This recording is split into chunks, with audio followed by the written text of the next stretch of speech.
Good Monday afternoon, guys. Jerry Miller, and welcome to the I Love CVille Show. We are live in Charlottesville, across Albemarle County, Central Virginia, the Commonwealth, and the world on the I Love CVille Network. Today's show is a fantastic one for you. It's loaded with information. We thank Scott Wagner of Scott Wagner Integrated Medicine for being a part of the program, a partner of not only the I Love CVille Network, but our advertising agency, VMV Brands. Dr. Wagner and his team absolutely have your back at Scott Wagner Integrated Medicine. Also, the fine folks at Ting Fiber Internet power the network, and their customer service is frankly second to none. I mean, second to none. Was it Daniel who came by last week or a couple weeks ago that helped us, Judah? It was Daniel, right?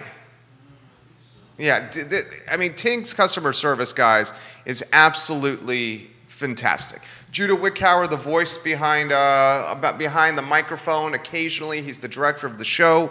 A lot we're going to cover today, including a new downtown mall dispensary. This new downtown mall dispensary grand opening is Thursday. Grand opening day coincides with marijuana legalization day. We will have the owner of the new dispensary in the downtown mall, Skooma, on the show Thursday in that chair right there. We'll spend an hour chatting with an entrepreneur who's going to bring a boutique dispensary to the mall. More on that in a matter of moments, including what to expect from dispensaries across Charlottesville, Albemarle County, and Central Virginia. Legalization for cannabis is July 1st, which is Thursday.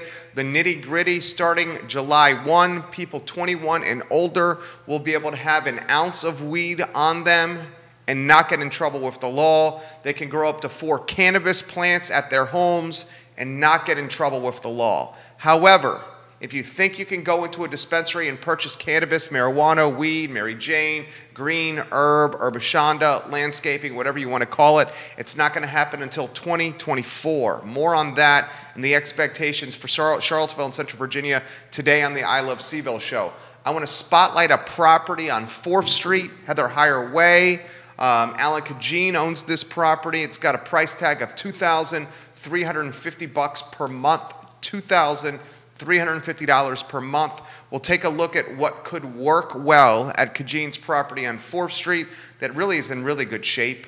Broadband for all of Central Virginia is a topic that's on everybody's mind. In fact, it's one of the tenets of my campaign for Albemarle County Board of Supervisors. There's an interesting partnership on the horizon for broadband in Albemarle County, broadband in 9 counties across Central Virginia. This partnership would be with Firefly Broadband, Dominion Energy, and the Rappahannock Electric Cooperative. So it would apply to counties Albemarle, Appomattox, Buckingham, Cumberland, Fluvanna, Goochland, Greene, Louisa, and Powhatan. Albemarle County is one of the most affluent counties in the Commonwealth, yet there's a large portion of Albemarle County that has 0 broadband internet. So this is still years away. This is why this is a huge aspect of my campaign for Albemarle County Board of Supervisors. The conversation is barely in the first inning. Barely in the first inning.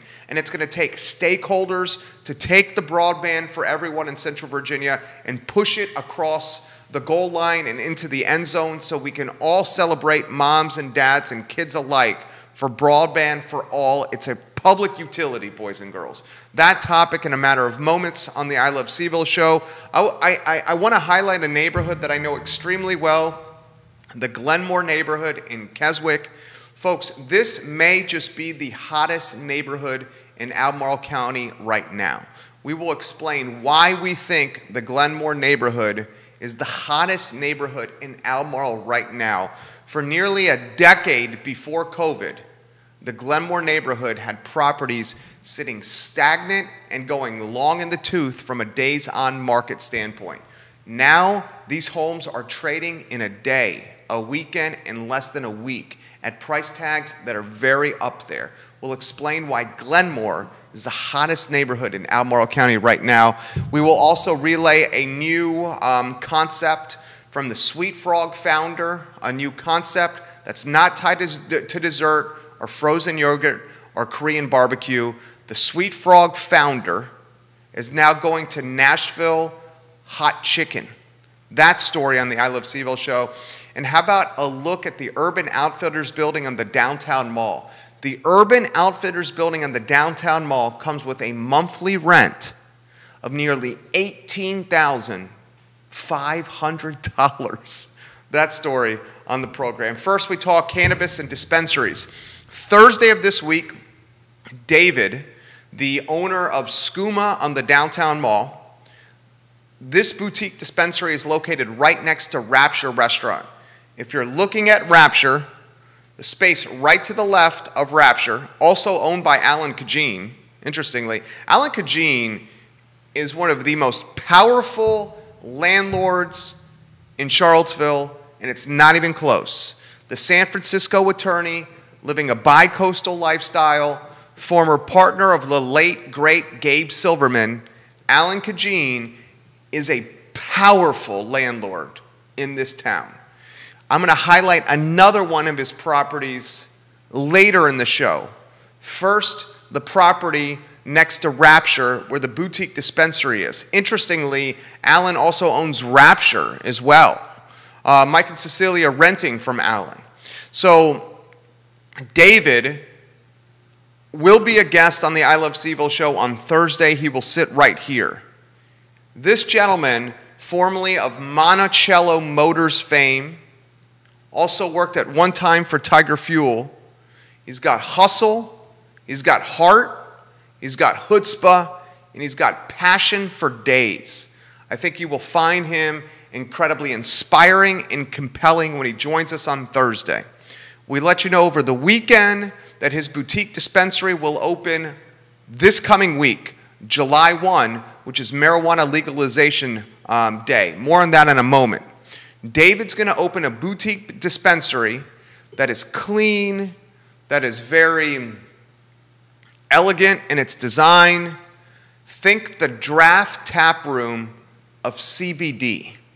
What I mean by draft tap room is, at draft tap room, you go to the taps, you use a card, you put that card in front of the beer you want, and you serve yourself.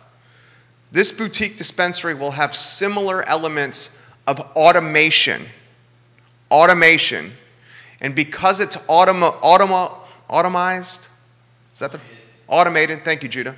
Because it's automated, you will need less personnel, less labor in the store. It's going to focus on CBD at first, Delta 8. He will let us know more on Thursday. Kajin's the landlord. So you know you had to jump through a ton of hoops before you go open from a lease standpoint. I mean, Alan's a smart guy. And Alan, I know you watch and listen to this show, my friend. I enjoy our conversations on the phone when we have them. I enjoy running into your representation, Chaz Webster, around the downtown mall when I see Chaz. I think you got this landlord concept down extremely well. It certainly helps, Alan, that you're an attorney and you can write your own leases and handle your own paperwork. You're talking leases that are the thickness of a book. And I'm not talking like a thin paperback. I'm talking like the Old Testament and the New Testament combined. Like the King James Version in big print, not small print. That's the thickness of these leases for Mr. Kajin. So this dispensary, I think, is going to have fantastic success. I know the ownership team firsthand, and I'm excited to introduce you to David on Thursday. He's a businessman. He understands how to grow a brand from his time owning Monticello Motors on Route 29. He gained even more intelligence working for Tiger Fuel, where he started managing the car washes for Tiger Fuel. However, once you're an entrepreneur and you get a taste of the freedom of entrepreneurship, you have a difficult time going back and working for somebody else. I would imagine that was the case with David with his time at Tiger Fuel. What can we expect from dispensaries moving forward? Well, we can expect the following. Initially, these dispensaries will focus on CBD.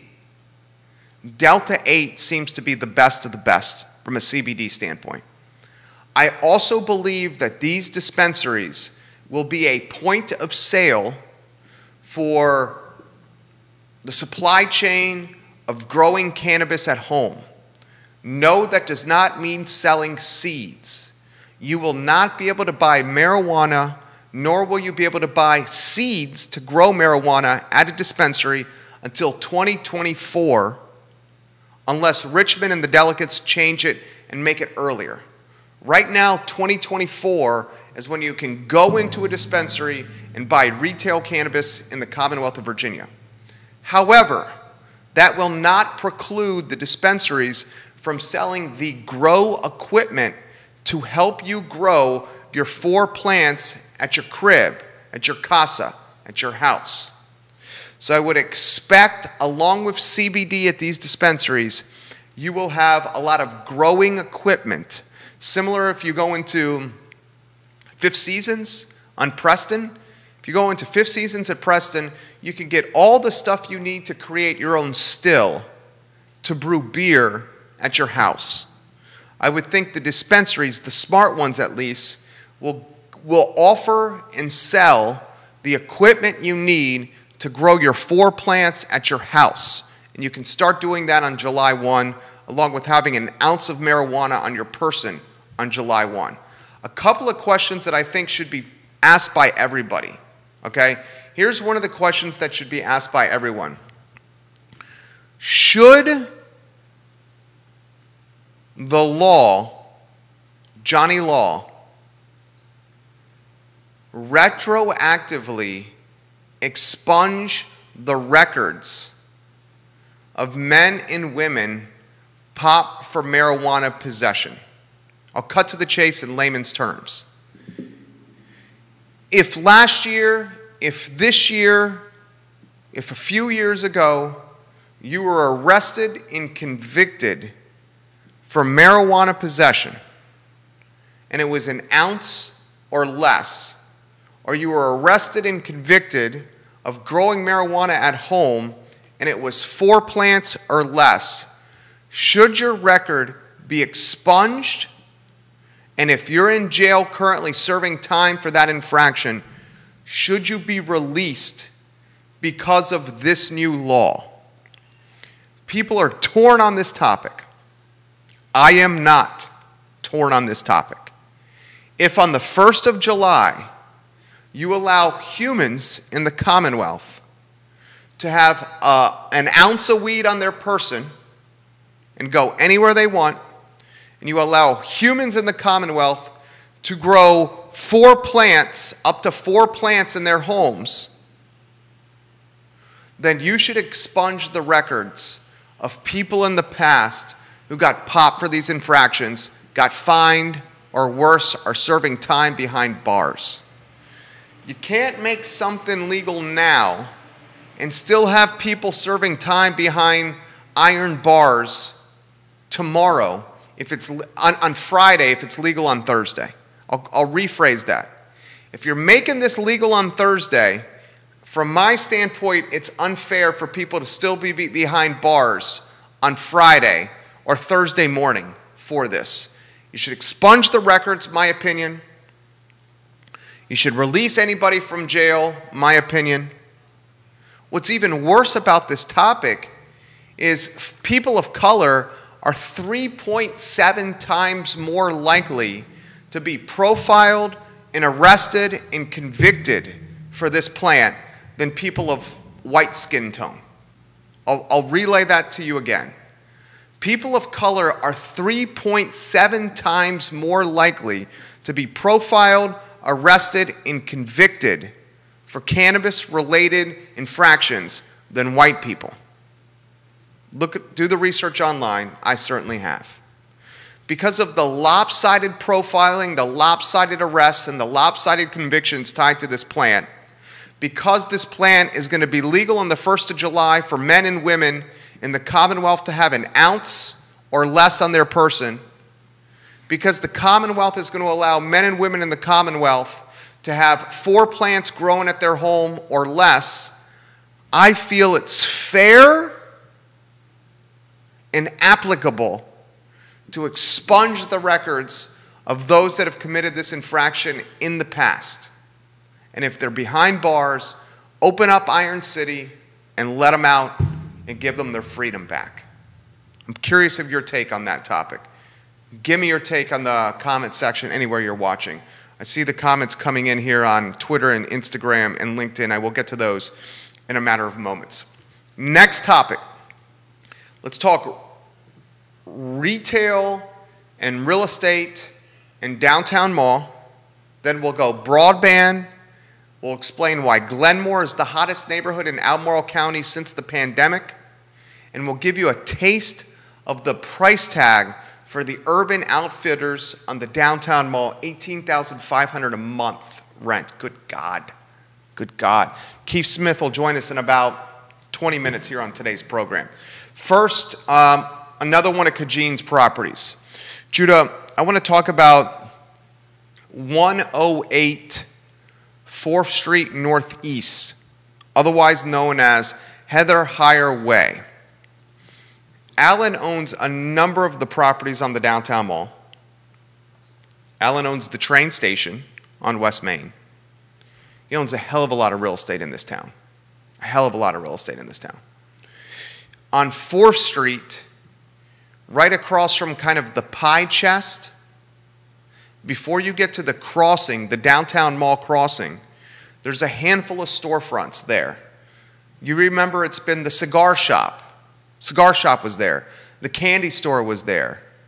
The luxury lingerie shop, was it Derrier de Soie? I think it's Derrier de Soie was there. Current tenants include Newtown Fitness Club, an exercise studio where you rent the place by the hour or the 15-minute increment. That's a Kejean-owned property, although it's not Kejean's business. He's renting it to Newtown Fitness. There's a tattoo parlor.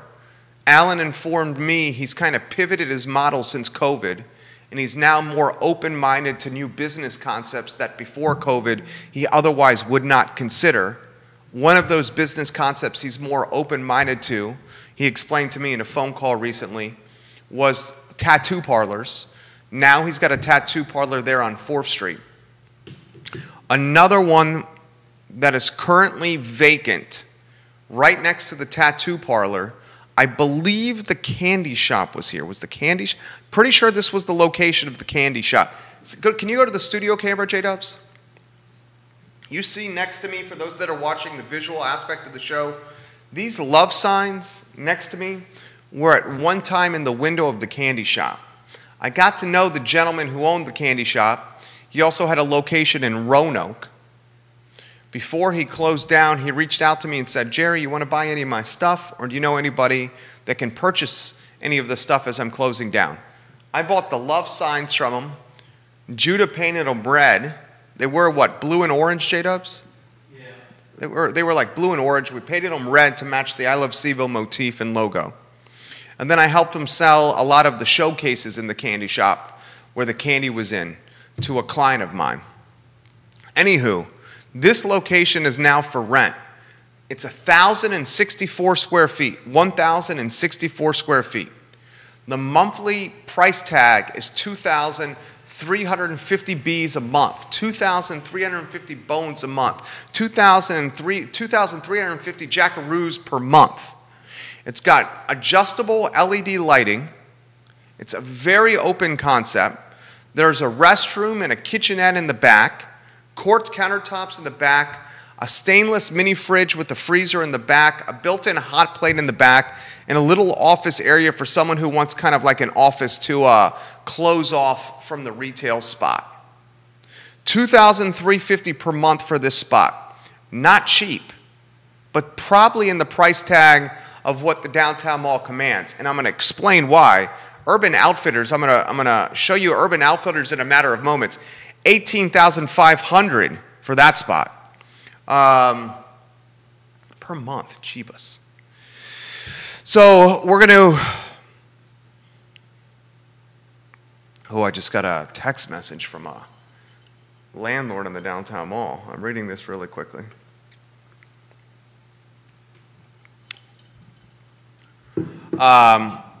All right, I'm going to put that to a side for now. I think this spot has a lot of potential. It's one of two cut-throughs on the downtown mall. City Hall is getting very close to approving this downtown mall beer garden concept that we've championed for 3-4 years on the I Love CVille Network. You have new businesses and restaurants reopening on the mall. You have a roaring 20s hunger around Charlottesville and much of the country because we were quarantined for so long. So people are chomping at the bit to spend their money, to get out, to socialize, to eat, drink, and be merry. You got the Code Building, Joffrey Woodruff's Center of Developing Entrepreneurs, months away from opening. I think you're going to have a demand in downtown Charlottesville like we have not seen in a very, very long time. In the businesses that choose to open now, as things are coming back on market, will be synonymous with the businesses like mine that opened in 2008, 2009 during the Great Recession caused by the housing crisis. When I opened my business in May 31 of 2008, God, that was over 13 years ago, almost 13 years and a month. People told me I'm crazy. You're opening a business in a recession. That's the same thing people are saying to businesses that are opening now. You're crazy. You're opening your business during COVID. But the businesses that can sustain during the Great Recession, mine, 2008, or the businesses that can sustain during a pandemic of generational proportions, this dispensary that's opening next to Rapture, that will have its grand opening on Thursday, these are the ones that are going to end up having some long-term success because they managed something that had never been seen, and they're opening essentially at economy rock bottom. When you're at rock bottom economy, and you know Americans have been saving money for 15 or 16 months because they haven't been going out, and you know Americans have credit card debt that's lower than they've ever had because they haven't been going out, and you know Americans got stimulus checks from the government, their stock portfolios are better than they've ever been. And I'm going to speak for Judah here and me here. Ours are better than they've ever been. Judah, is that not right for you? He says yes. Okay? These are indicators that the economy is prime to go absolutely bananas.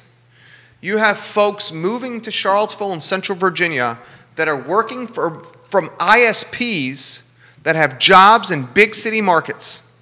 They sold their homes in McLean, in Arlington, in Fairfax, in D.C., in New York City, in Fairfield, Connecticut, Long Island, in Westchester, and they moved down here, and they're working from an ISP address, from an internet service provider, we suggest Ting, and they're commanding big city paychecks, and they have buku spending power.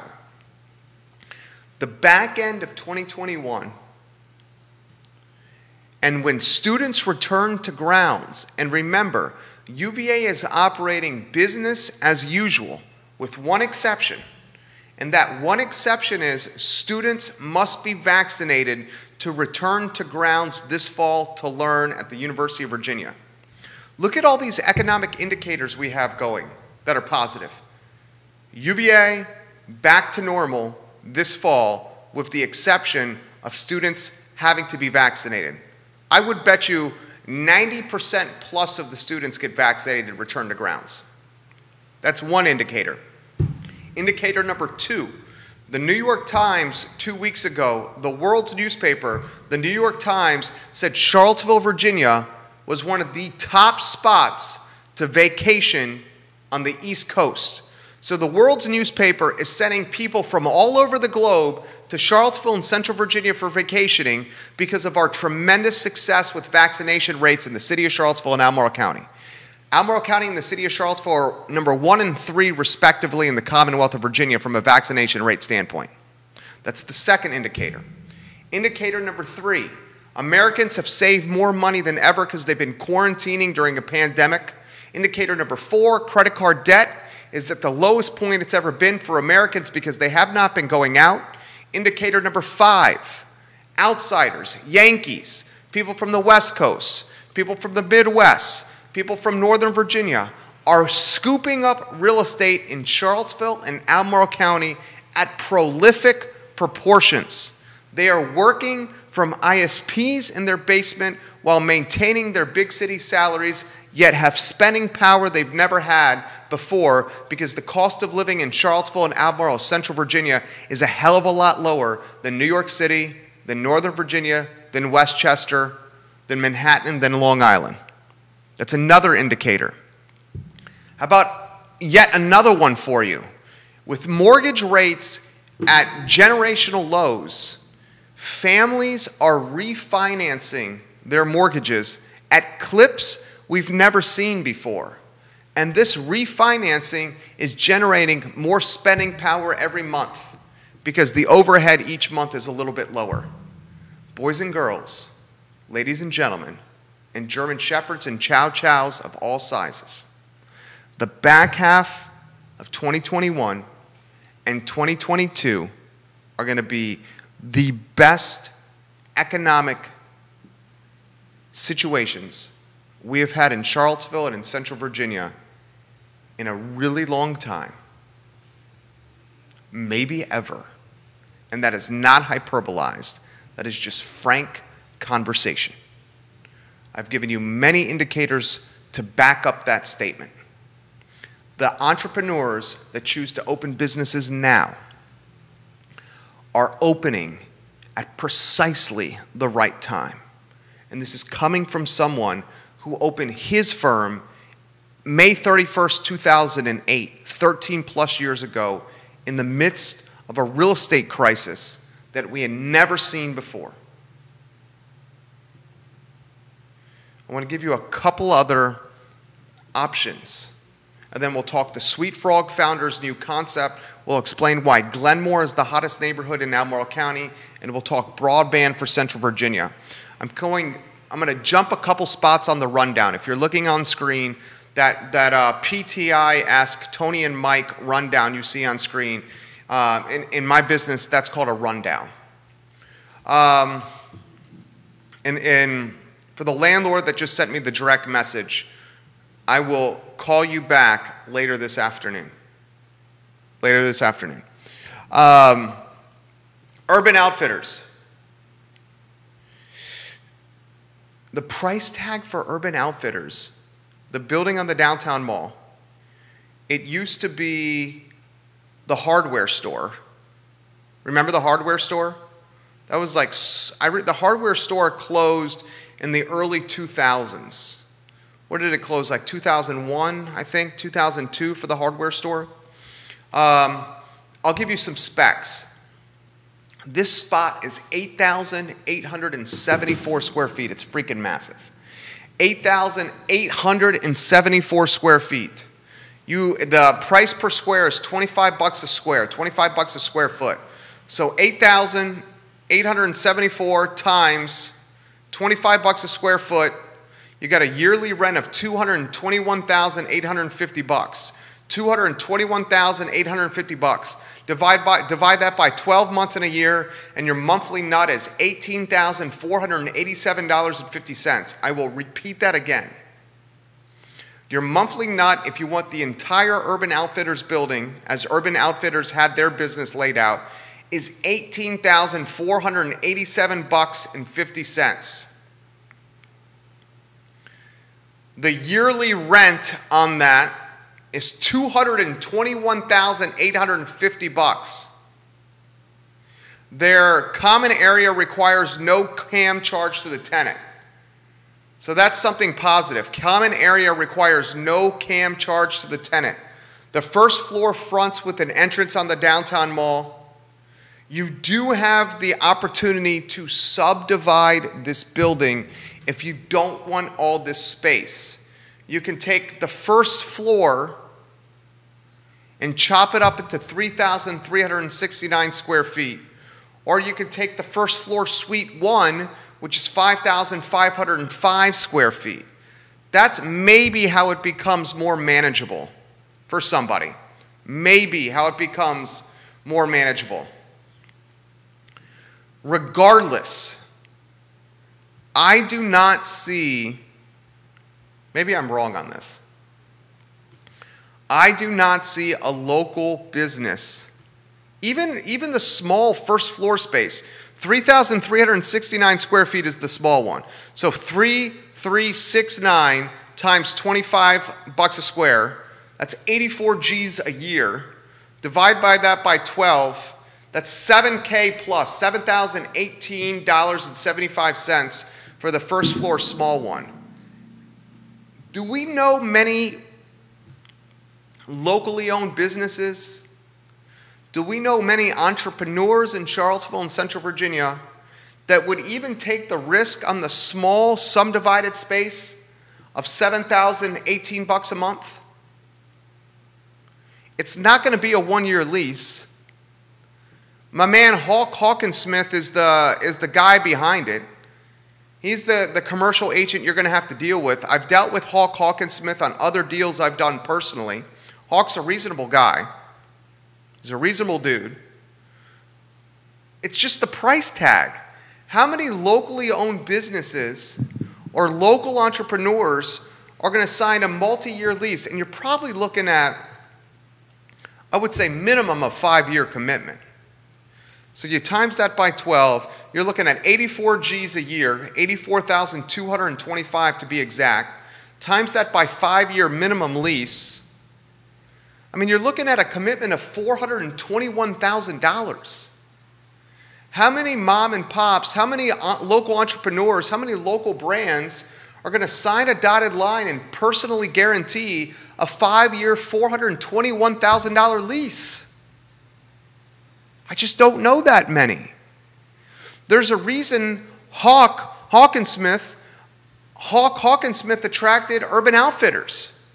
They had the burn rate and the capital position to agree to the terms of the lease. Chains on the downtown mall just don't work. Five Guys could not cut it on the downtown mall. Remember when Five Guys was on the mall, the burger joint? Five Guys could not cut it. Urban Outfitters could not cut it on the downtown mall. What other chains on the downtown mall could not cut it? Someone help jog my memory. I can't think of any other chains on the downtown mall. Judah, can you think of any? Five Guys and Urban Outfitters could not cut it downtown. You take the UVA corner. Sheetz Cafe couldn't cut it on the UVA corner. Qdoba could not cut it on the UVA corner. Do we think Chipotle is going to be able to cut it on the University of Virginia corner? I don't. There are some shopping districts, the UVA corner, the downtown mall, Midtown along West Main, and Preston Avenue. Those shopping districts are not situated for chains or big brands. Fifth Street Station, yes, that's situated for chains and big brands.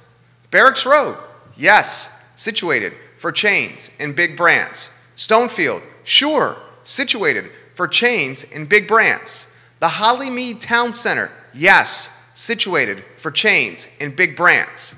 The intimate, charming, beloved, localized, humanized, and personalized shopping districts like West Main, downtown, and the UVA corner, I do not think are situated for chains and big brands. The whole reason you patronize or you're a shopper or an eater or a diner on the corner or West Main or the downtown mall is because you're looking for something local. You want to do as the locals do. You don't want to do as the tourists do. Tourists go downtown or to the corner or to West Main to do as what we do, townies. They will bypass a Five Guys, a Qdoba, a Sheetz, and Urban Outfitters, and instead they will patronize the Virginian restaurant, Coupe de Ville's, the Biltmore, Maya Restaurant, Public Fish and Oyster, Tavern and Grocery, Citizen Burger Bar, Zocalo, the Men's and Boys Shop, Java Coffee. You see what I'm saying? Time will tell. But Urban Outfitters, if you want the whole space, you're looking at nearly $18,500 a month. If you want the subdivided small space that's 3,369 square feet, you're looking at over $7K a month. You're looking at substantial overhead. And I just don't see a local person doing this. Maybe I'm wrong. Maybe I'm wrong. Time will tell. All right, next headline, Jude, I want to get to is, all right, let's talk quickly broadband for everyone in Central Virginia. Dude, this is so far away. It's like at a smoke and mirrors standpoint right now. So there's a partnership, and this partnership is between Firefly Broadband, Dominion Energy, and the Rappahannock Electric Cooperative.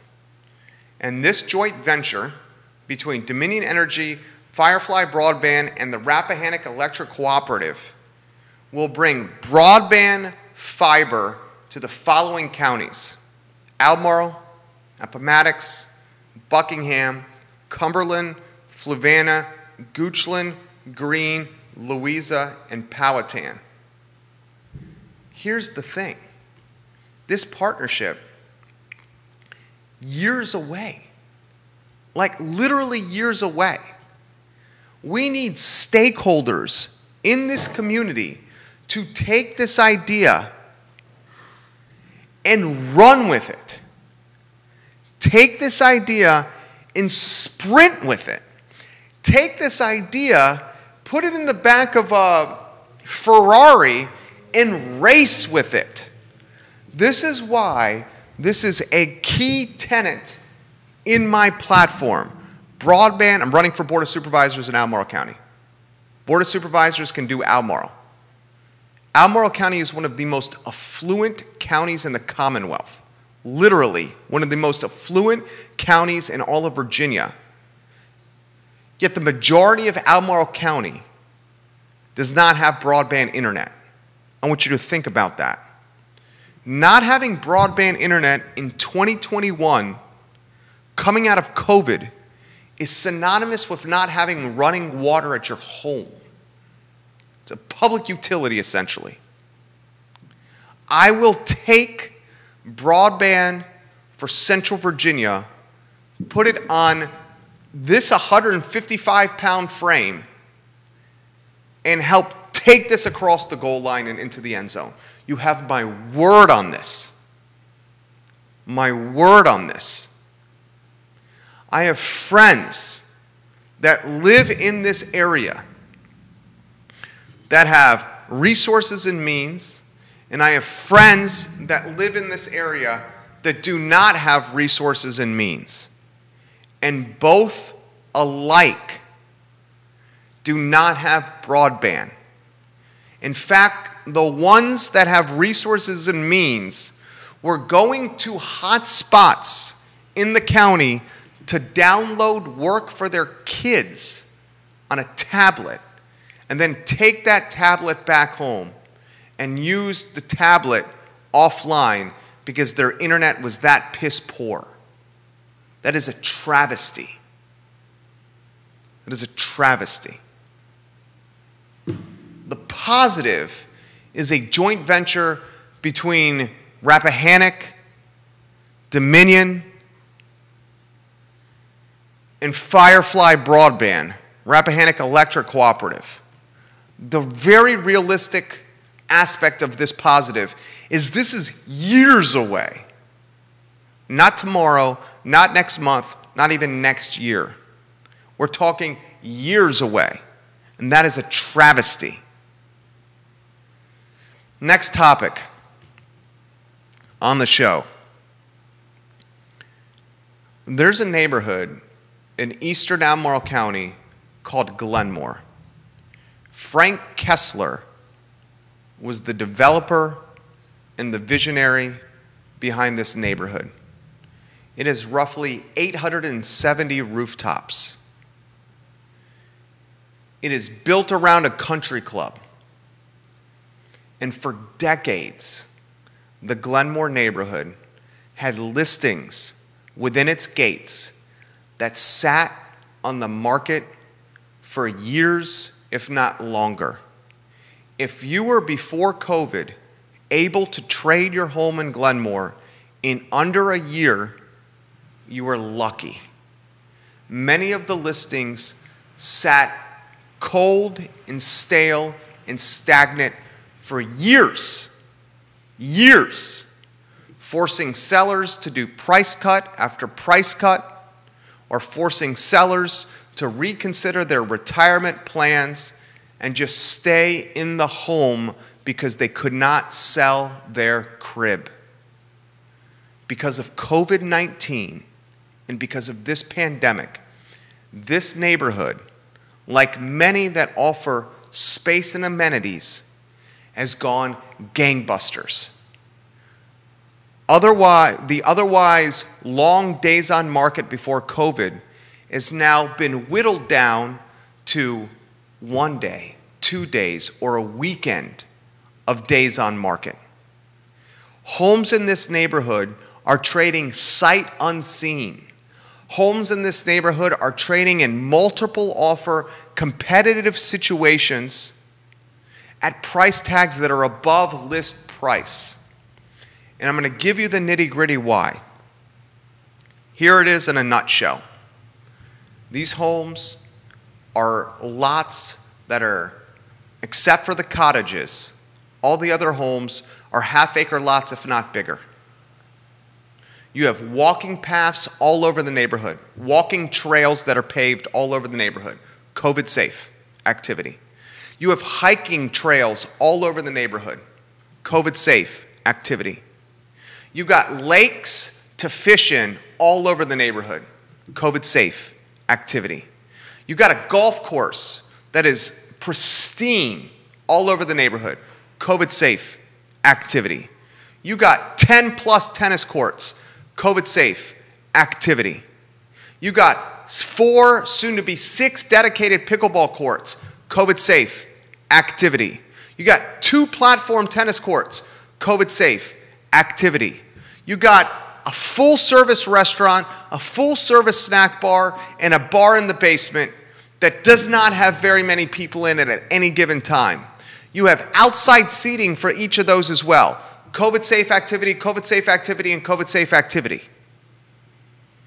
You add these indicators and you combine them, and you have what could be the hottest neighborhood in all of Albemarle County from not only a total sales standpoint, but from a days on market standpoint, and undoubtedly, from an about face standpoint, before COVID and after COVID.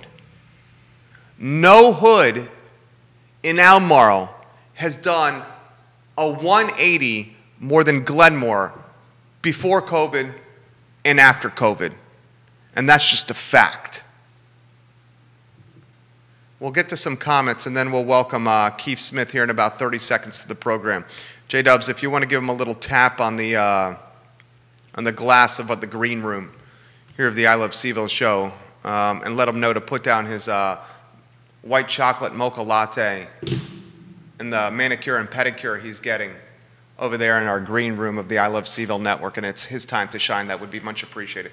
He could bring the white chocolate mocha latte on set, but the pedicure and manicure cannot be on set. That's for green room only, I'm sorry. Pedicure and manicure is green room only, Keith Smith. Thank you, my friend. You can bring the white chocolate mocha latte from the green room if you'd like as well. Damn, he was getting a massage out in the green room as well? We're being very generous to our guests these days, Keith Smith. Help yourself. That's why it's there. Bring it on set if you like. Certainly can do that. All right, a couple items out of the notebook. Judah, if you want to switch to this camera here. So Bashir's on the downtown mall is gaining traction and attention right now. The old Bashir's Taverna is owned by the city of Charlottesville. There's been 3 different restaurant groups or restaurateurs that have recently toured this location. We know it was once a restaurant. The city of Charlottesville is thinking whether or not it should make it a restaurant again. The city of Charlottesville understands that it's a very competitive space. What are you doing with those? Leave those alone over there, Smith. This guy. That's $5 right there. That's someone bought that. That's going to someone in Crozet. The city of Charlottesville is hesitant about making the Bashir's Taverna location a restaurant again. And it's for competitive reasons. They know the space is saturated. Furthermore, you're going to have to do a little bit of remodeling. It's going to need a hood fan inside the restaurant, and a hood fan is not cheap. If a hood fan cannot be installed into the Bashir's Taverna location, it's going to really limit what type of restaurants can go into the Bashir's Taverna spot. That being said, I think it's best situated for a restaurant, and I know 3 different restaurant groups have toured the space within the last 60 days. I know this because I helped set these groups up. So I will follow closely what's happening and materializing with that space, a location of pristine proportions with its proximity to the pavilion. Fridays After 5 is back. Opera at the Pavilion is back. Concerts are back. And we're this close to a downtown mall beer garden. There's no better time to have a restaurant in the mall. All right, the freshly pedicured, manicured, and massaged Keith Smith is going to come now on set. You can bring your cocktail or your white chocolate mocha latte if you'd like. Cocktail's finished. Coffee's finished. I tell you, up in your game in your green room. Well, the green room is stepping up, Smith. You were up in your game. The green room is stepping up. How are you, my friend? You know, anytime I get an opportunity to see you and get in front of this mic and Judah and feed Liza, it's a good day. That's a great thing. And the green room is pretty awesome. Thank you. Thank you. What's the good word, my friend? Good show today. I was feverishly taking notes before I walked over here from my office. And where do you want to start? You know, you're spot on about Glenmore. I actually built the first custom home in Glenmore in, I think it was the Stone Age. I didn't understand. I didn't know that. Yeah, sure. So what were the homes that were being built before that one? Oh, there was none. Literally, when I built it, they were still putting the infrastructure in the ground, and water and sewer was in the ground. So you built the first home in Glenmore? Well, one of the first homes. It was a custom home. At that point, it was a custom home, and in order to do that, you had to have a one-on-one. In order to be able to build in there, you had to have a one-on-one meeting with Frank, and if you got the thumbs up, you were allowed to do that. So we built a home. What was Frank Kessler's talent? I never met Frank Kessler. Rest in power, Frank Kessler. Yeah. You know, we talk about ABC, always be closing. He was ABC, always be communicating. He was one heck of a communicator. You know, it's just kind of Ronald Reagan-esque, the way his ability to communicate with you. And even though, you know, so let's put it this way. I was just a young man. I was younger than you at that time. Okay. I was a really young man when I was building, just out of the Marine Corps, to build that house. And he welcomed me in. I was nobody, you know, and didn't have the decades of experience I have at the moment. And he welcomed me in there. So, you know, God rest his soul, but I've never had a problem with Mr. Kessler. Why? Okay, serious question. Why did those listings sit for so long before COVID? Yeah, so I was trying to think this through as I was hoofing it over, and you know, let's try to twist it around. Please. Right, you're everything, but you know, you're an expert in commercial. Commercial's my cup of tea. Way more than I am. Okay. Right. I wouldn't say that. You know commercial really well. Yeah, but sometimes commercial properties just don't work for whatever reason, right? Okay. And you were talking about on the way over the old, you know, I do at the, oh God, I'm escaping me, the restaurant, the 8,000 square feet. The old hardware store. Old hardware store, right? Yeah. Another one that may not work would be where Hardywood Pilot Brewery was. Skipping Rock was there on West Main. That spot, I'm worried if it's cursed.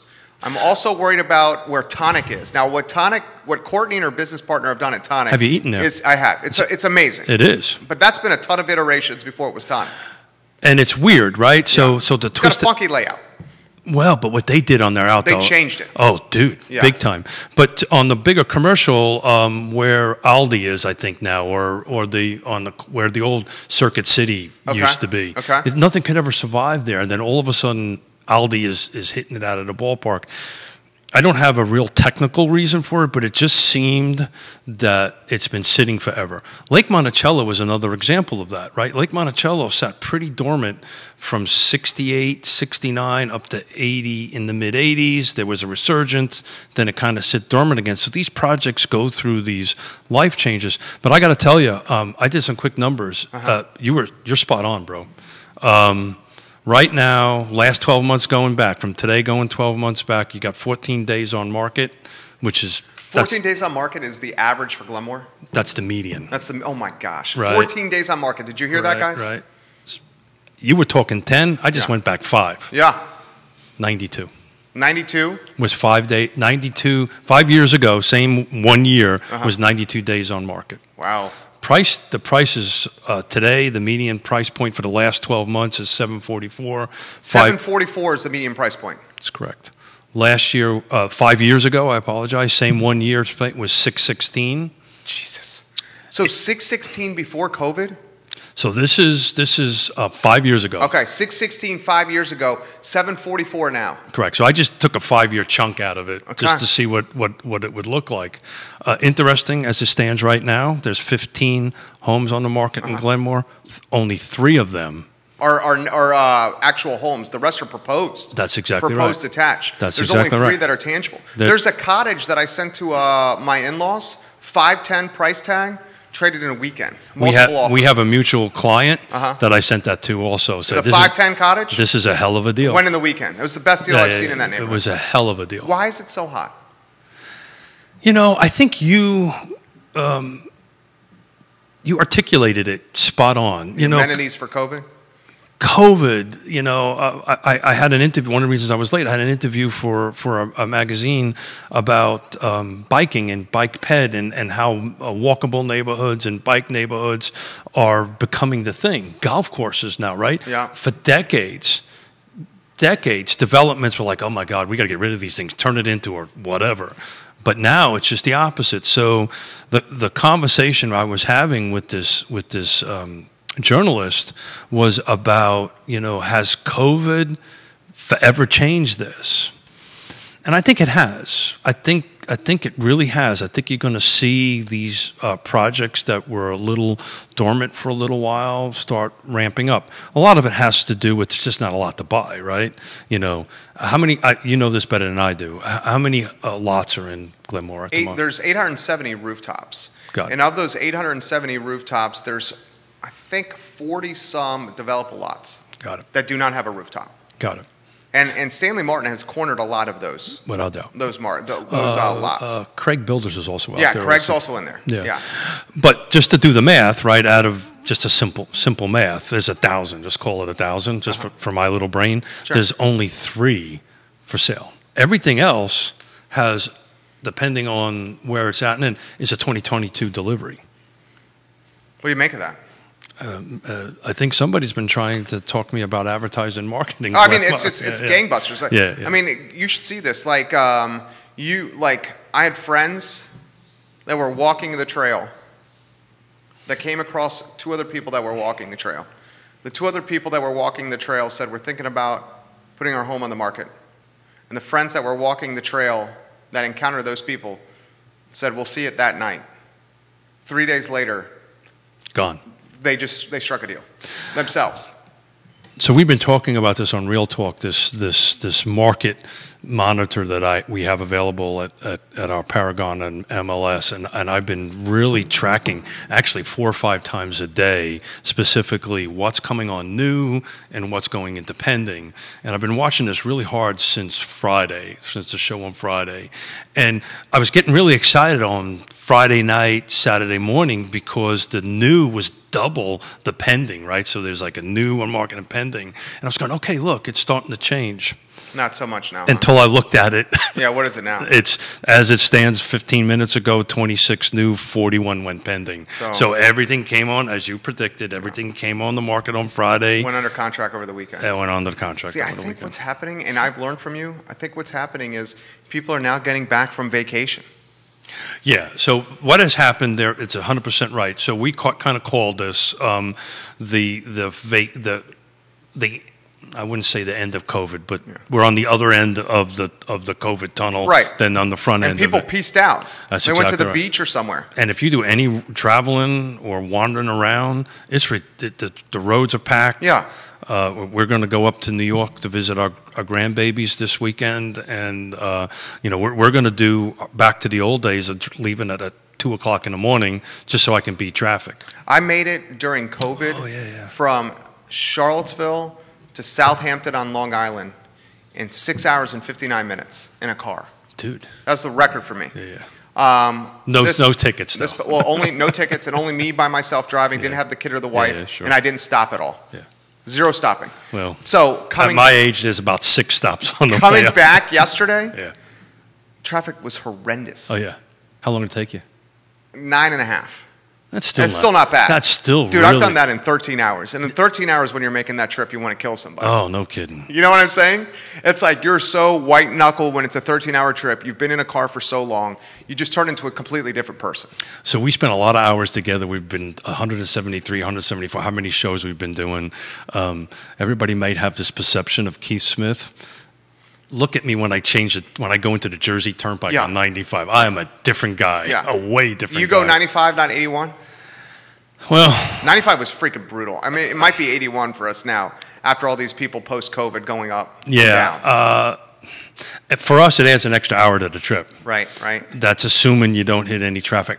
This is a Mr. and Mrs. Smith debate. Yeah. And it's been going on for 35 years. Oh, 95 or 81? I like 81. Yona likes 95. Well, 81 is more driving. Yeah. 95 is more bumper to bumper.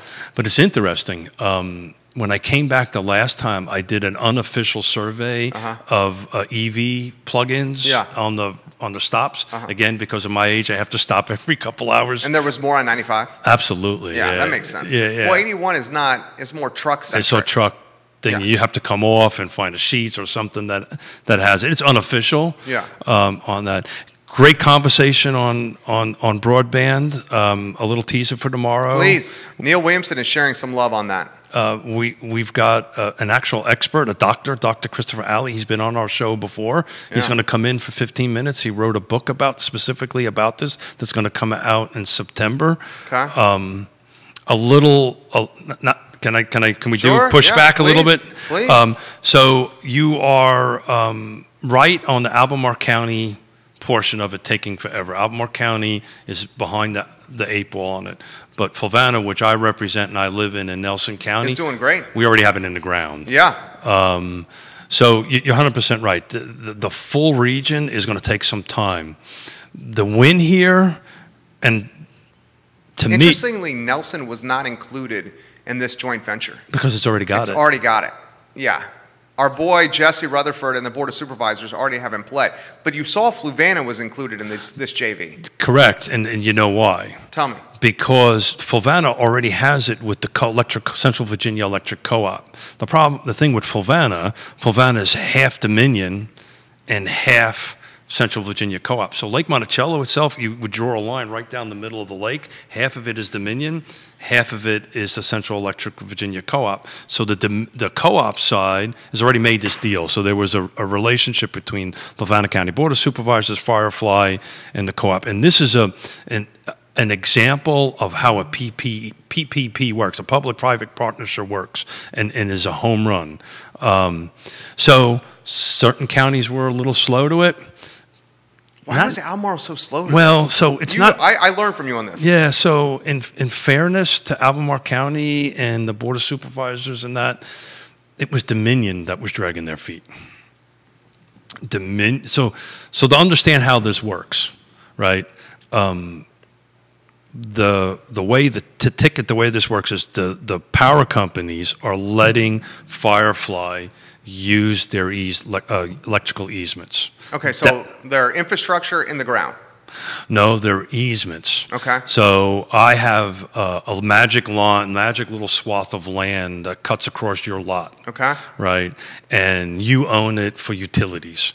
Well, Dominion owns that, so you're Dominion. You own that, and I don't know if that's the case in your case, but Dominion owns these little swath of lands that go through. They don't technically own it; they own the right to go into it, right? Okay. So what has happened with the Central Virginia Electric Co-op and Flavanna, and in Nelson with the Central Virginia Electric Co-op, and I can't remember if it's Rappahannock. I can't remember what the co-op is over that way. The co-op said, "Okay, guys, we will partner with you and go ahead and allow you to put your fiber in my easements." Okay. Okay. As a recovering developer, you know that's huge. These folks never let anybody else play in their easements. Well, what's the kickback for them?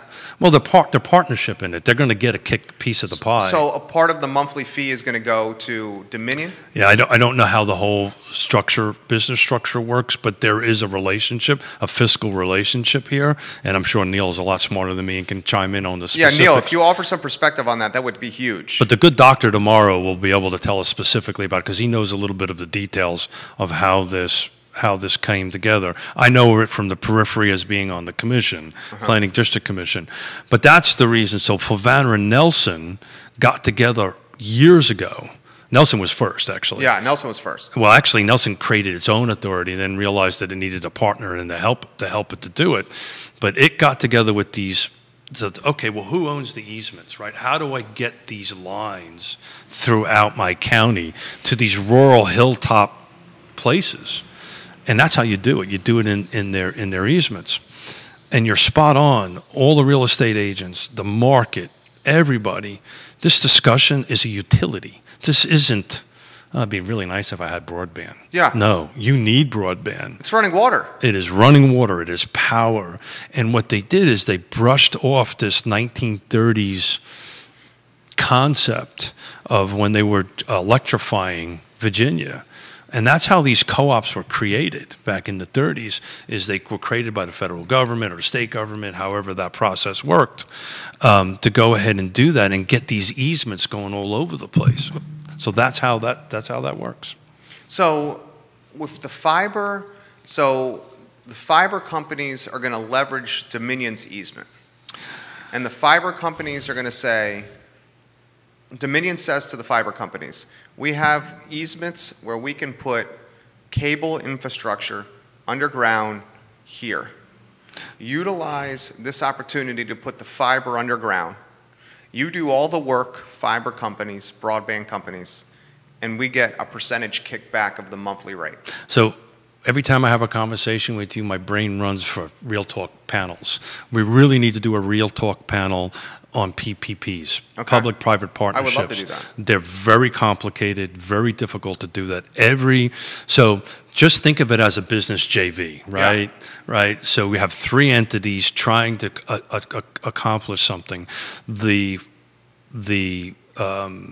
Firefly, which by the way is owned by, well, were created originally by Central Virginia Electric Co-op.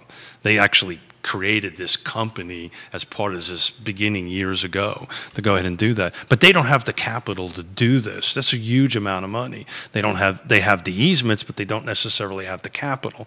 And that's when they start teaming up with Dominion. Well, no. So Central Virginia Electric Co-op owns their easements already, but what they do is they partner with the government, right? And so between federal dollars and state dollars, and that's why, this infrastructure conversation that they're having at the federal level is so important, because this money will flow down. Some of it is sitting, as you well know, in the state legislature right now that hasn't even been dispersed yet. Yeah. At this point. So this is an avenue for that capital to be dispersed to Firefly. Well, it'll go through the state, through the county, to Firefly to get this in the ground. So it's a complicated model. Why is this years away? Man, everything's years away with the government. It's just, I wish I had some pearl of wisdom to say, well, wave this magic wand, do what Jerry and Smith says, Miller and Smith say, and everything will be done. It's just you're dealing with three entities that are super bureaucratic, difficult to communicate with. You know, it's like, well, we know what to do to fix affordable housing. Well, how come we haven't done it? Well, we haven't done it because it's just such a complicated issue, and Dominion Power has its own thing and its own political issues or corporate issues. Fulvana County has what it's trying to achieve. I mean, a prime example is it took over 3 decades to get water designs crossroads in Fulvana County. Why did it take that long? Pretty much a no-brainer. Louisa County beat our pants on that. Neil Williams had just sent a press release from Dominion. More than 25,000 Central Virginians could get broadband access through the Regional Broadband Partnership, June 24, 2021, so recent press release.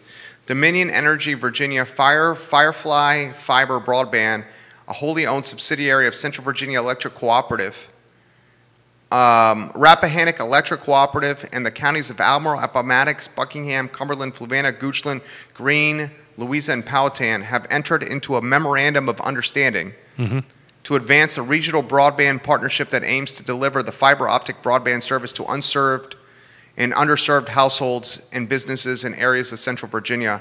It's subject to regulatory approval.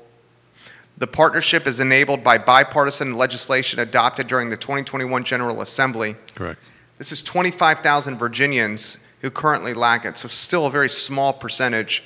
The population of Central Virginia is somewhere between 300 and 350. Yeah. So we're talking less than 10%. But percentage of them already have it. A percentage already have it. That's true. Right. That's true. So I want to twist this around a little bit. This is, so the Regional Broadband Partnership is much like the Regional Housing Partnership. It's a regional body. And it's, to me, this is a win. Everybody should have it, in my opinion. Yeah. But it's a start, right? And I know for guys like you and I, that frustrates the hell out of us. Yeah. To do that, you know, for me, I'm spinning it a little bit more. This regional broadband partnership is working. That's what I'm trying to do with the Regional Housing Partnership, to get this regional concept and these regional players and these different private-public partnerships together to actually reverse housing. So we're going to get there. But for guys like you and I, it's not fast enough. James wants to know if he thinks James, your brother-in-law, friend of the show. Hey, James, how you doing, Do you buddy? do you think these houses will keep selling quickly as we get further away from COVID? Yes. You do? It's a simple supply and demand thing. There is no doubt in it. You know, unless there is some, God forbid, unforeseen thing happens, and then it hurts everybody. But man, I mean, as Neil put in the show on Friday, we're 5.5 million units short, new construction. It's just, you know, there's just, the baby boomers are coming in droves. Boomers, me, are here. It's just, and our region just keeps on growing. You know, it's funny, I had a conversation with some family members up in Connecticut, and we're going up there to go do the 4th of July, and they were actually talking about, I think you brought this up on a show, on how we're becoming this tourist destination because of our vaccination rates. I mean, New York Times put in the world newspaper. Yeah. And that's an actual conversation having with people in Connecticut, because we were talking about where we're going to go for the 4th of July and what are we going to do. That conversation, so like you, I'm talking to everybody wherever I go. Sure. So we were at a place that you know well, Claudio's. Oh, I love Claudio's. In Greenport, is that right? Greenport, yeah. Greenport. Claudio's was amazing. 100 years ago, man, I was there. Yeah, I mean, it wasn't 100 years ago. But 98. It was 98? 98 years ago. And I bet you it looks a lot different. Last time I was there, it was, oh my God, 84, 85? I brought it up. They asked, where are you guys from? The table next to us, we said Charlottesville, Virginia. They literally said, man, you guys are doing great with vax. No kidding. The table next to us Claudio's in Greenport. Yeah, sure. That says something. And those people are going to come down here, spend vacation here, and they're going to fall in love with the area like we have. That's why you only have... This is like best place to live in America all over again, USA Today. That's why you only got 15 houses at Glenmore, and only 3 of them you actually can buy. Yeah. Today. The rest are proposed... today. What's up, Bashir? Bashir, we were giving some props to your location here on the show. We love you, Bashir. He's a rock star, man. He is a rock star. So final question for you. This is from Grayson, and then we got to get to the punch list here. Grayson says, Jerry, ask Keith your take on the downtown mall with the time to start a business, and also ask Keith your take if they made a mistake on that parking garage. Okay, 2 questions. So I'll answer the first one. Well, we opened up our own brokerage in the middle of COVID, so that tells you how we feel about that.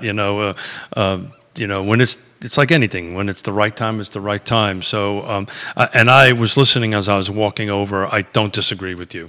Once Core comes up, once the Apex comes online, once the Fries After 5, the Pavilion. Co-Construct gets online.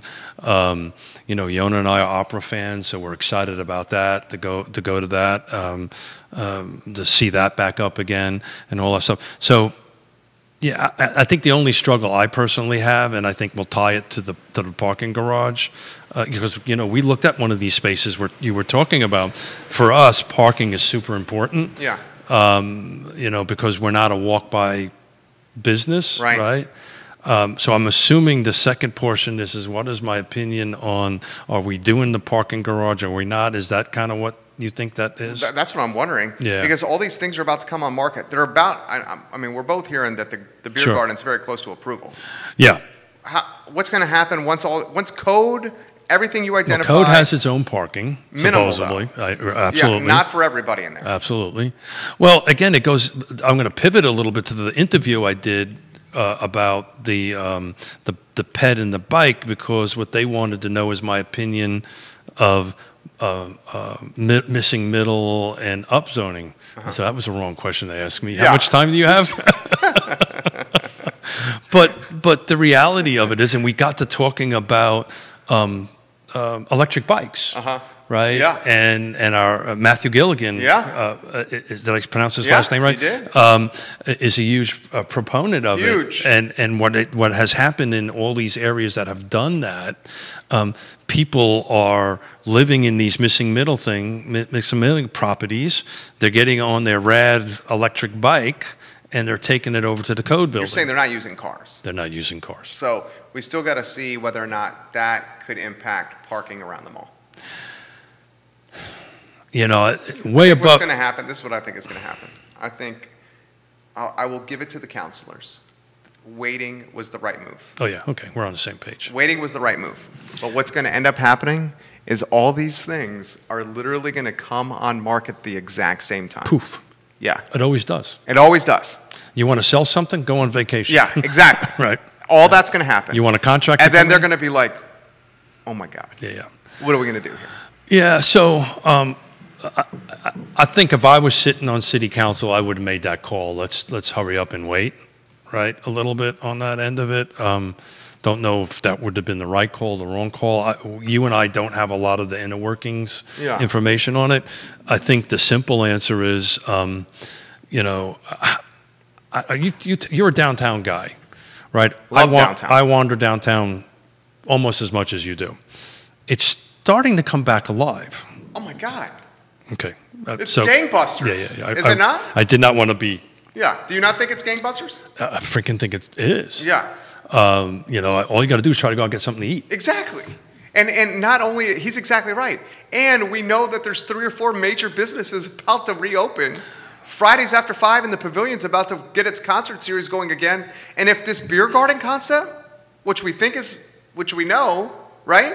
I mean, good Lord, that's all happening at the same time. Yona and I wanted to go out for dinner Friday night. We were working late. It was 7:30. Got on my resi, got on my open table. Were they all booked? Everything was booked. Downtown? Downtown, forget downtown, Schmounstown. I was trying to go to Aberdeen. I was trying to go any place. You couldn't find anything? Couldn't find any place open until 9:30. At our age, 9:30, I'm sound So what'd you asleep. do? We went home, picked up a little sushi on the way home, and had dinner at home. A little glass of rosé and some sushi. It was good, but I was disappointed and super excited at the same time. Well said. Right, I was disappointed I couldn't get. I was really looking forward to a martini and a drink and a little something to eat. You were happy for the merchants. Absolutely, my better 7/8. But I was super happy for that, and it's also a sign that I think that the labor situation for the restaurant business is getting a little bit better because you're starting to see them open up for lunch. Yeah. Right. So that's good, because that was always the pushback is, okay, I can't open for lunch because I don't have the servers or the cooks or the chefs to properly do that. So. How about a tease for Real Talk tomorrow? Yeah, tomorrow we're going to have the good doc on. He's going to be on for about 15 or 20 minutes, a little pre-programming stuff, guys. There you go, Judah. There's the pre-production meeting. The pre-production meeting. We're going to talk about this because he's really an expert at it. He has a meeting to do. And then after that, we'll do Batman and Robin. And on Friday, we're going up to Connecticut. But I've been talking with Quentin. So he yeah, you know what's out going to me. You know what his plans are. Yeah. Yeah, should be fun. Should a lot be of fun. A lot of fun. Also, maybe a new whip in his forecast. I don't know if you saw that. Talk about that later. Oh, I did not. Oh. Yeah, it's something nice. When you say whip with Quentin, I get a little nervous. Whip, I mean. Come on, that was good. You left me hanging here. You left me hanging. That was hilarious. So whip in that scenario means car. Oh, got it. Yeah. All right, that's the show, but guys. Mine was funnier. Yeah, yours was way funnier, especially with QB. It's the I Love CVille Show. Thank you to Dr. Wagner of Scott Wagner Integrated Medicine for being a part of the show. We are back Tuesday, tomorrow at 10:15 a.m. with Real Talk. This guy's A-plus people. It's a lot of fun, but a lot of approachable education. We educate you through entertainment on Real Talk. That's pretty much what we do, right? And this guy's A-plus people, A-plus people. You don't get enough kudos for that. You're A-plus people, right man. Back at you, my friend. Thank you, Judah. Thank you, Keith. I'm Jerry. We'll see you tomorrow at 10:15. Take care. Good job, buddy. We got like business to do or something? Yeah, so we're ready for you. Check this out.